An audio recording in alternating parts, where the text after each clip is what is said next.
Good morning, everyone. Ministro de Hacienda, Presidente de la Junta Directiva del IIF, Presidente Ejecutivo y Consejero Delegado, Presidente del Grupo Santander, Presidente del BBVA y Presidente del Banco Sabadell, patrocinadores, autoridades, miembros del IIF. Buenos días, bienvenidos a este importante encuentro en España, aquí en Madrid, nuestra capital. Don't worry about translation, the rest of it is going to be in English. I had to say a few words in Spanish. I'm truly very pleased to be here with you today at this international forum, which brings together leading figures and global authorities in the field of international financial markets around the world. It is a great honor to share some opening remarks at this IIF spring meeting in Madrid. And allow me to congratulate you and also to thank you on this initiative. And of course I welcome you to Madrid, to Spain, but I thank you because it is indeed a sign of confidence, of much appreciated confidence in our country, even though we have important hurdles ahead of us, and I won't go deeper into that. During these sessions, most of the current challenges you have pointed out earlier facing the international financial system, at least the major ones, will surely be addressed. Business model, capitalization, role of supervisors and regulators, innovation and technology, monetary policy, and above all, what I want to stress on today is international cooperation, which actually inspired and is at the heart of the forum that brings us here together. Experience has revealed the clear need for us all to work in a concerted manner to minimize the effects of the crisis we have lived these past years and to propose the best solutions that in an interdependent world as the one we live in today and we will continue to live in can only be obtained from true and effective international cooperation. I'm not a financial expert. All of you sitting here are experts, so I'm not going to reveal much about the international system, financial system to you, but I did want to stress this point of international cooperation. The severe crisis that erupted in the US nearly 10 years ago rapidly spread throughout the international financial system and very soon affected citizens of many countries all around the world, including my own.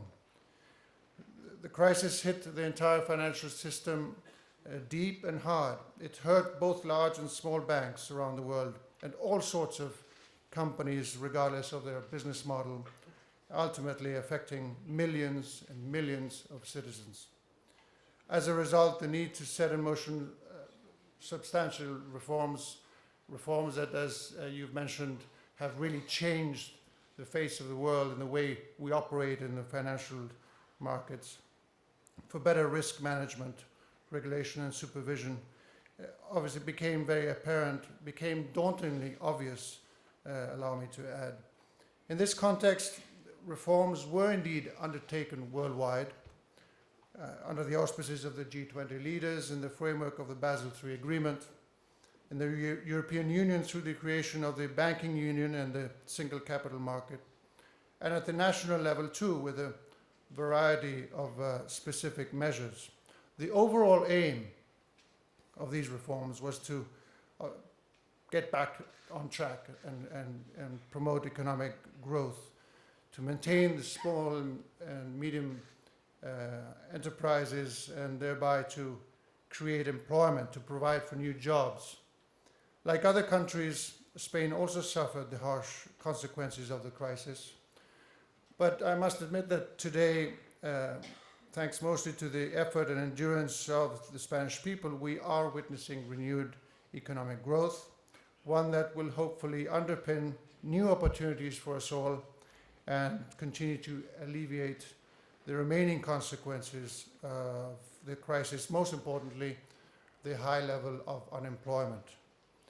This forum will therefore consider how to address present and future challenges to the international financial system. But allow me to insist that in today's globalized economy, we must emphasize ever more the role of greater cooperation and coordination between national authorities, between regulators, international agencies, banks, and other relevant private actors, which is of fundamental importance to improve the outcomes and to strengthen the financial system with a more effective, a more fair, and a more robust form of governance within the free market world.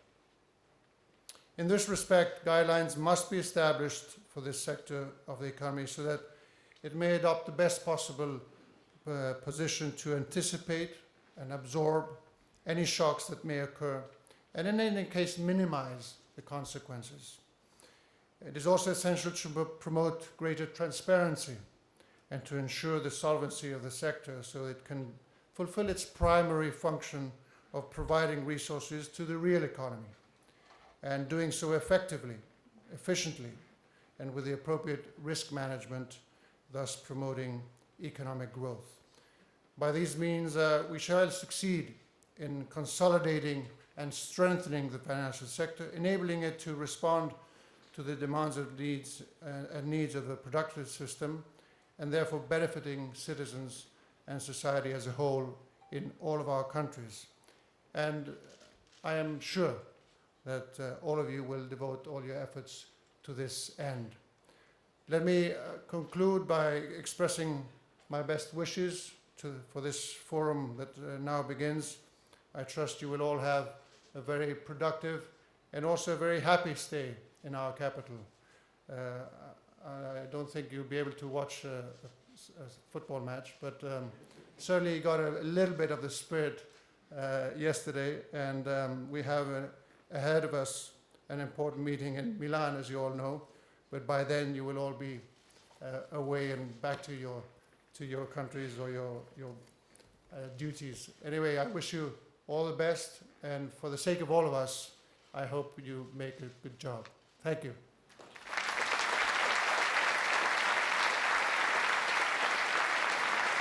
Please remain seated momentarily as His Majesty exits the room.